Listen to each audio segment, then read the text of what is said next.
Well, I'd like to start, as always, with the beginning, and the beginning is the etiology.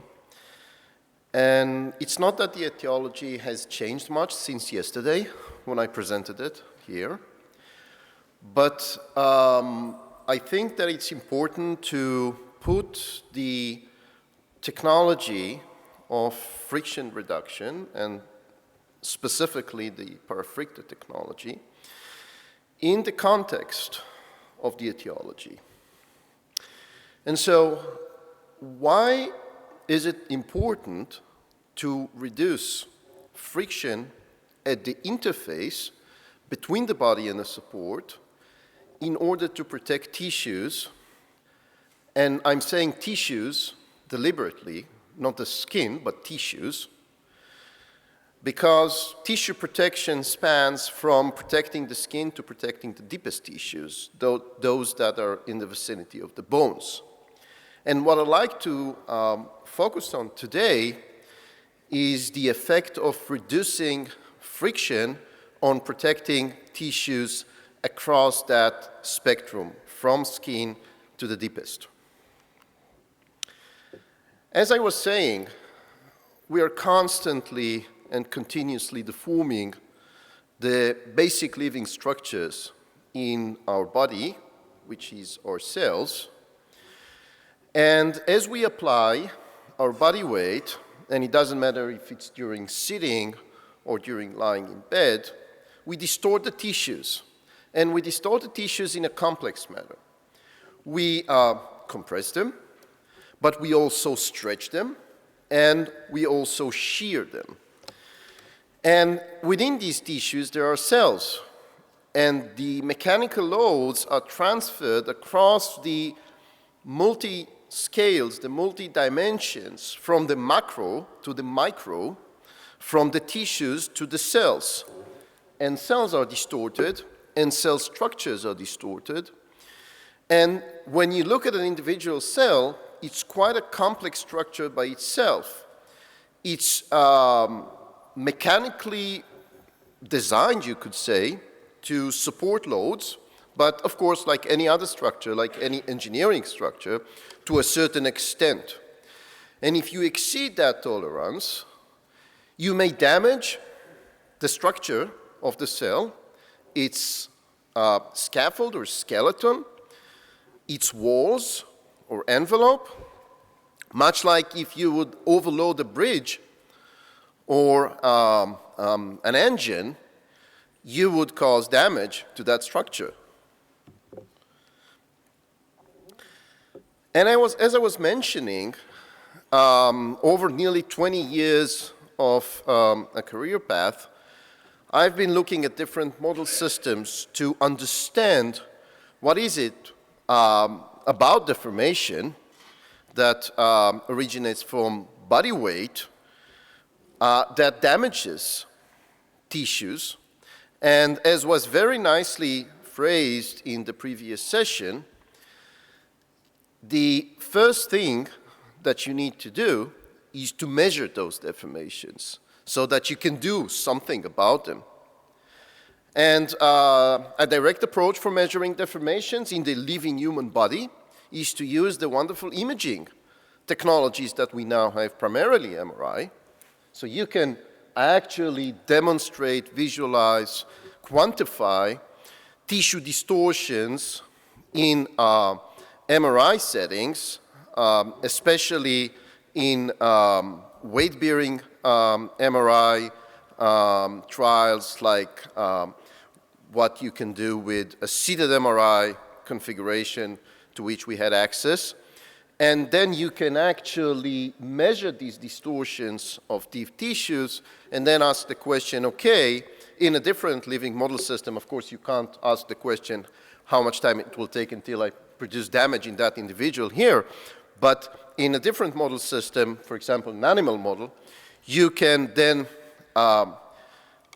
recreate those loads and look at tissue viability, again at the macroscopic scale and the microscopic scale, and in even more, I would say, modern research tools, such as what tissue engineering can offer us, you can basically build, like in a Lego system, a model of a tissue to which you can apply loads, controlled loads, at controlled conditions, thermodynamic, biochemical conditions, and look again at the viability of the tissue at the scale of individual cells. Or you can look at the individual cells isolated from the tissues and deform them directly using different model systems that we have developed for that. And all of that together indicates that even if you don't account for perfusion, so regardless of the ischemic conditions, deformation and distortion by itself can damage cells, much like in the examples that I've mentioned of machinery parts or bridges. Cells are structures, and structures can be damaged by deformation. And going back to this example, which I think illustrates it very well, that if you deform a living body enough, you will eventually break their skeleton. And, you know, this is old knowledge, right? It goes back to that, in the sense that if you deform a cell for long enough, without giving the person the ability to respond to that load, because, for example, of neuromuscular impairment, or because he's under anesthetics, and the load just continues and the deformation is sustained, eventually you'll break down the skeleton of the cell and the other structures of the cell will follow and fail. And that will interfere with the cell's ability to control phenomena such as transport, homeostasis, and will eventually lead to either necrotic or apoptotic deaths, depending on the magnitudes of loads. So we start the discussion by stating that deformation is the primary cell killer. And it can kill cells directly by damaging the structure, or it can kill cells indirectly by affecting the vasculature and the lymphatics. But it's the deformation, really. So you need to mitigate the deformation. And, of course, we can't forget about perfusion. Perfusion is important, but if you look at a time scale, impaired perfusion would affect cell viability in a scale of an hours.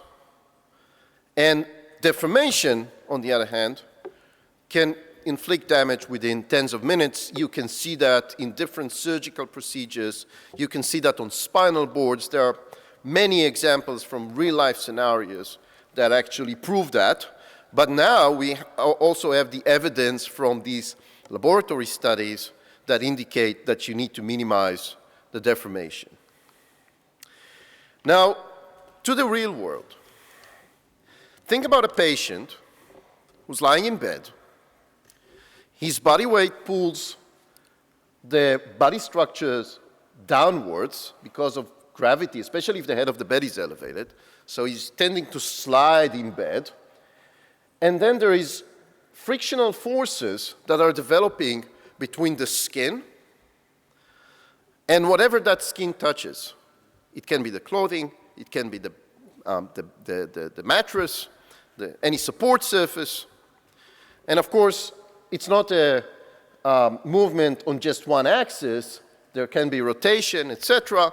So a lot of frictional forces which create shear in the tissue. That is distortion of parallel planes in the tissue structures once against each other. And again, that translates to the level of individual cells. And much like the macroscopic structure of the tissues and the vasculature, which are distorted in shear, the cells themselves are distorted in shear, and hence the cascade of damage to the cell skeleton and envelope the plasma membrane of the cell, and eventually the loss of homeostasis and viability.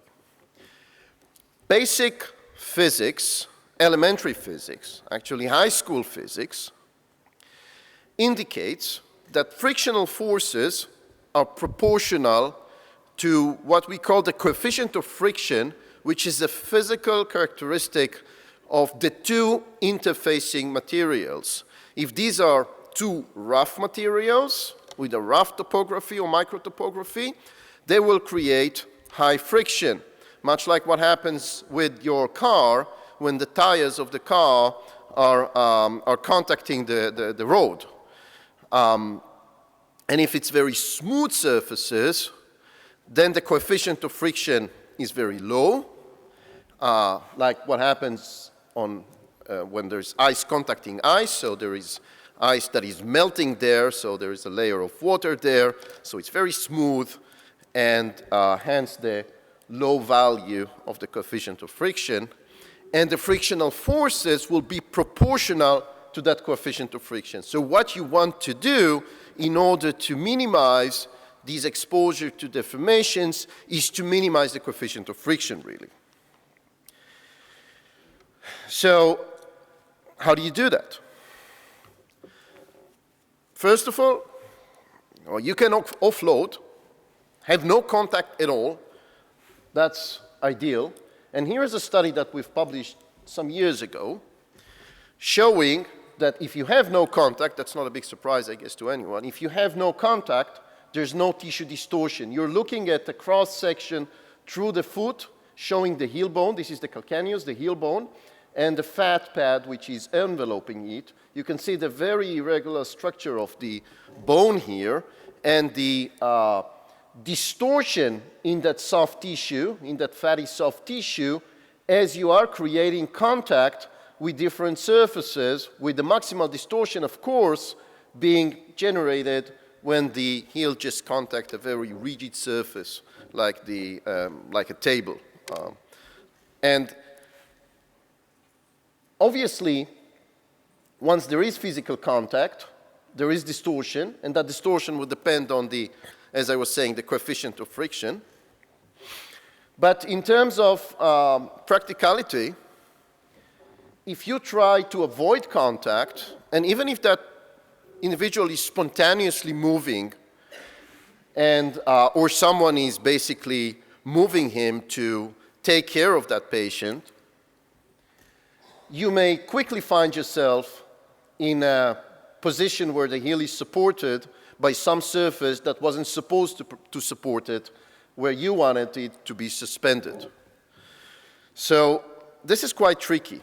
The other thing is that the individual anatomy is also a very dominant factor in determining these tissue distortions. So we don't have the same structure of noses, right? Our noses vary. Our heels also vary, and our heel bones also vary. Some of them are sharper, some of them are more blunt. So it depends on the vulnerability of the individual.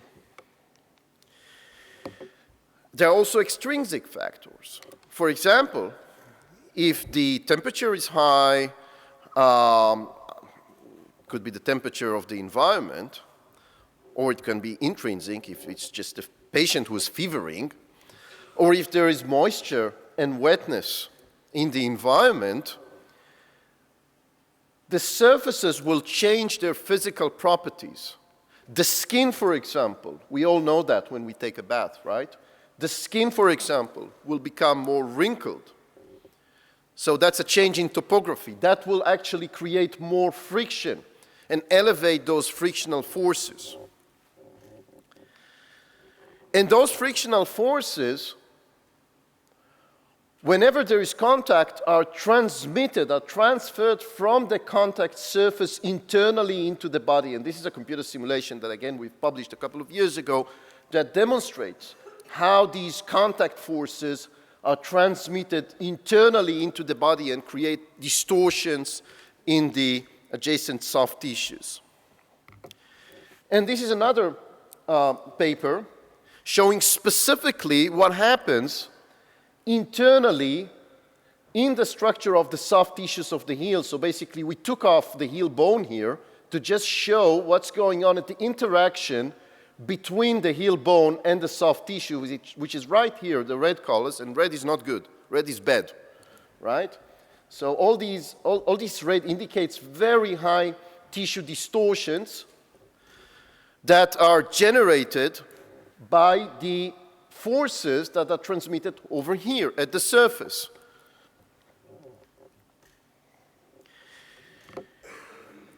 So shear deformations that correlate to frictional forces, which in turn correlate to the coefficient of friction, are transferred internally into the soft tissues to the site around the bone, to the bone-soft tissue interface, where they maximize, as you can see here.